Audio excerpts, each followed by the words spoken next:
Today I'm going to share 3 core ideas from the legendary English musician Brian Eno. Here he is, Brian, which come from his ways of thinking about music that have really helped me to understand the way that I like to go about making music.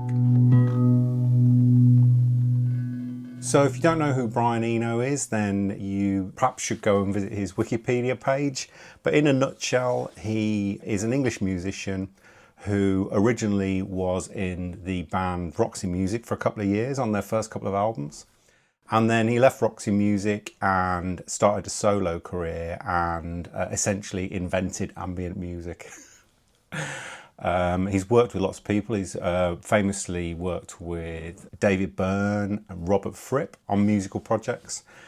And he's also worked extensively as a producer with lots of famous people. David Bowie, Talking Heads, Coldplay, U2, all sorts of people he's worked with on all sorts of brilliant albums. And he's also a visual artist, quite widely exhibited visual artist. So Brian Eno has done a lot over a long period of time.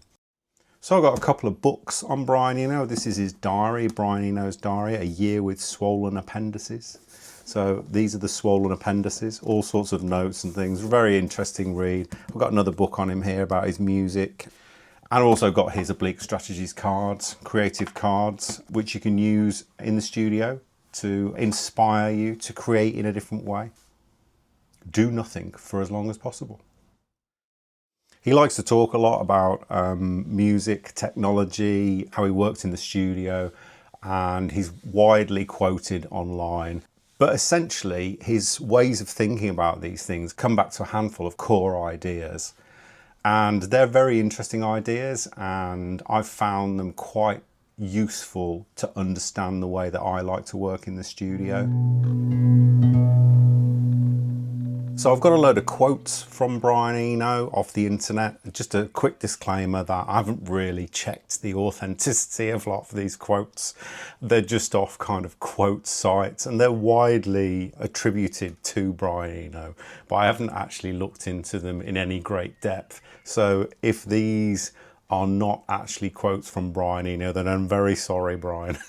I'm really just using them to illustrate the core ideas.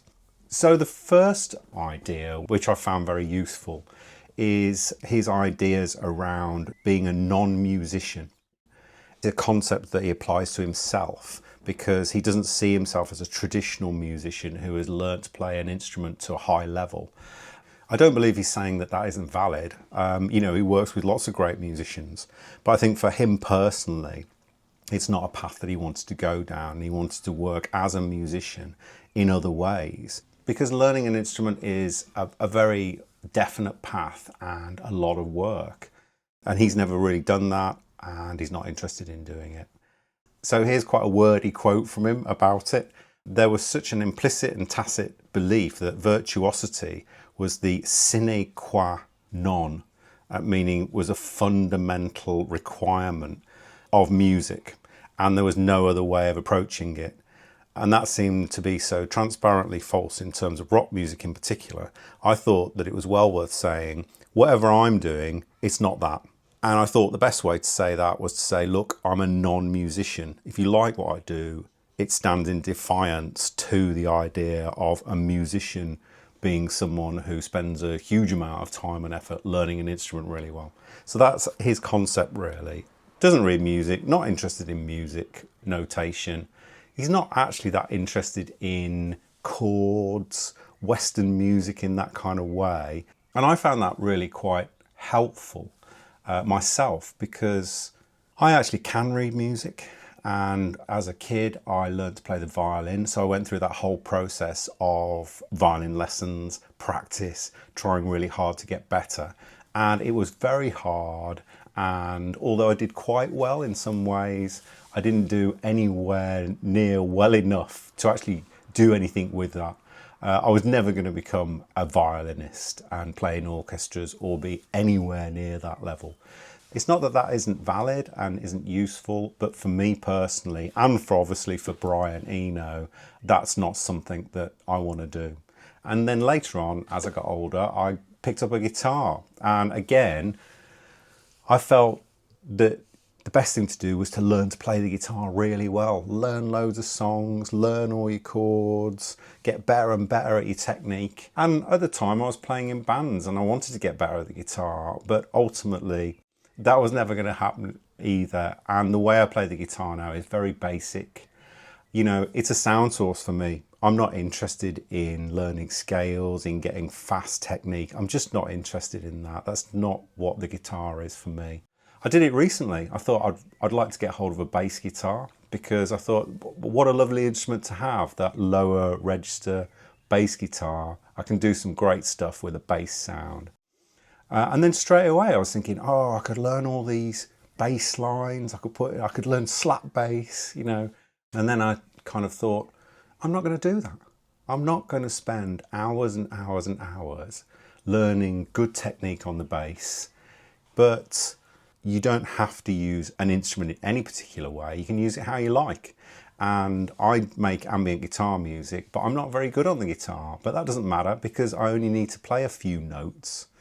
And that's good enough for what I'm doing. That's exactly what I need for what I'm doing. And so a non-musician is thrilled to be doing music, quite happy to sit there and plunk one note all day, and is very alert to the effect of that. I think there's something to be said in the idea that if you're not engaged in the technique and the skill of getting better at something, you can actually sit back a bit and just listen to the beauty of the sound. So hitting a single note over and over again on a guitar, it's quite amazing. Each note is different.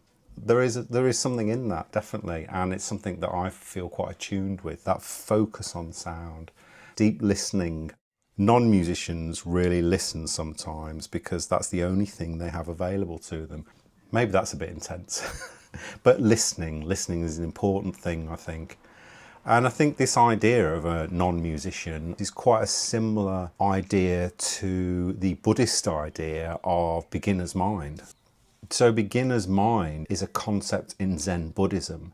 I first read about it in the book Zen Mind, Beginner's Mind by Sunryu Suzuki. And the concept of beginner's mind is that when you first come to something, like you don't have a lot of skill at it, you actually are just coming at it with all of your individual experience and way of working and thinking in the world, and that you will look to solve problems in unique and interesting ways, then in that moment you can do amazing things.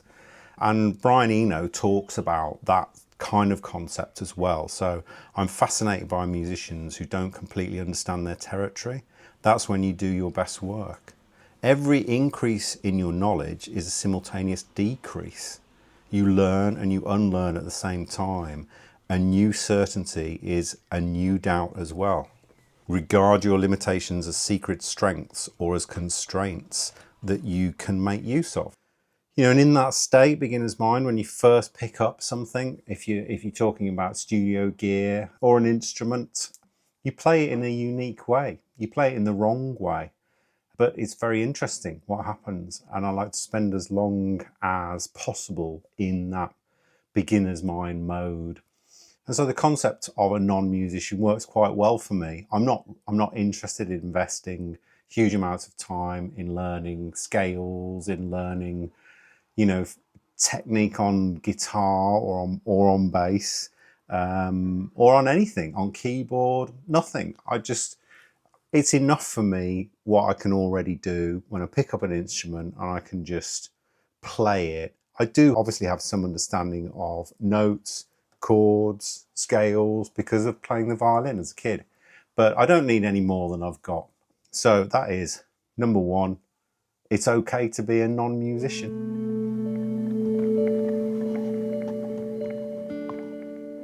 So idea number two from the mind of Brian Eno is that the studio is a musical instrument. I started coming to the studio with less worked out pieces and eventually with nothing at all. I would just start working with that thing, the studio, as the instrument. If you had a sign above every studio door saying this studio is a musical instrument, it would make such a different approach to recording. I wanted to use the studio like a microscope for sound, which is what good engineers do. And so, when Brian Eno is talking about this, probably started talking about this in 1970s. He was probably in, pretty good studios. A lot of different styles of music use the studio as an instrument. Dub reggae, that type of producer-led remixing with effects and feedback. Technology has moved forward so much that even with a laptop now, you have the ability to do what you like in the studio. Whatever your setup, whatever your studio, your effects, your pedals, your software, they are playable and they are part of the creative process. They're not something that is just about creating a tone. For me, the studio is fundamental in the composing process. What I start with is normally very simple, and the way that I build music is using the studio as an instrument. And Brian Eno has a big focus on technology as well. He likes technology, and I've got a few quotes of his about technology. I enjoy working with complicated equipment. A lot of my things started with just a rhythm box, but I feed it through so many things that what comes out sounds very complex and rich. I'm very good with technology. I always have been, and with machines in general. They seem not threatening like other people find them, but a source of fun and amusement. I'm always interested in what you can do with technology that people haven't thought of doing yet. Brian Eno talks a lot about how people take technology and the things that initially they didn't like about them, like CDs glitching, they then become the most important attribute of that technology in terms of its use in sound. So glitch music comes out of CDs not working properly. Nostalgic tape saturation is not something that was wanted first, that distortion on tape, and now it's something that people like to add into their music. That technology is a key element in the sound and the way that you go about your work, and I love that. I love to work with things, work with them with a beginner's mind, push them to their limits, push them past their limits, and see what can come out of that. And it's amazing what you can do in this kind of way with just a very simple sound source and then layered complex effects, rounding loops, feedback. All of those elements are very appealing to me as compositional tools. So the studio is an instrument. So that's concept number 2 from Brian.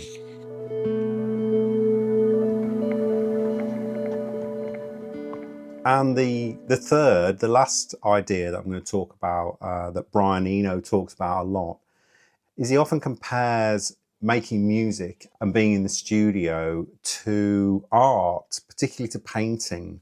And he is a visual artist. He's a successful visual artist. And so he sees sound as a material, just another material, like you would paint or any material you work with in art. When I started working on ambient music, my idea was to make music that was more like painting. I'm a painter in sound.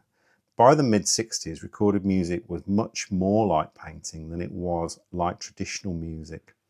When you went into the studio, you could put a sound down and then you could squeeze it around, spread it all around the canvas. In the 1960s, when the recording studio suddenly really took off as a tool, it was the kids from art school who knew how to use it, not the kids from music school. Music students were all stuck in the notion of music as performance, ephemeral, whereas for art students, music as painting, they knew how to do that. So he's very much into this idea that sound is a material that you can manipulate. And so it was a lot harder then, probably in the 70s, to treat sound as a material. And, you probably had to cut up tape or use effects. But now with digital technologies, this is a lot easier to do. And most music is manipulated in this way. Sound is a material. But I think that's quite different. Editing a piece of music in a digital way is quite different from using sound as a material. I like this idea that, you can manipulate it however you want. Time stretching, you slow things down, speed things up so easily now. You can cut things into pieces. With digital technology, you can do all the things that used to be a lot harder to do with tape. You don't have to cut things and splice them anymore physically. You can do that very easily in DAWs like Ableton Live. It's amazing what you can do with sound now. And I think there's a lot of scope in that area for really using sound as a material still. I feel like that area is probably still quite unexplored in a lot of ways. So sound as material, sound is like paint. The third concept of Brian Eno. So that's it for this video on the ideas that I've learned from Brian Eno. It's okay to be a non-musician. The studio is an instrument and you can use sound like paint just as another material. So they've been really interesting and important concepts for me as I've found my own way through making music. Brian Eno is a very interesting guy anyway. Like I say, the internet is full of his quotes and a lot of them are very funny and interesting. So I hope that was useful for you in your own musical journeys. So if you've got anything to say about Brian Eno, just pop it in the comments below. It's always nice to have a discussion about these topics. And if you want to support the channel, then you can in lots of different ways. Hit the like, hit the subscribe, join up to the channel for a couple of quid a month and get videos early. And on my Patreon and my Substack site, you'll find all sorts of things, early videos, PDF guides, coupons for my music and field recordings, all sorts of things. So that's it for this one. Hope that was useful and I'll see you soon. Cheers, bye.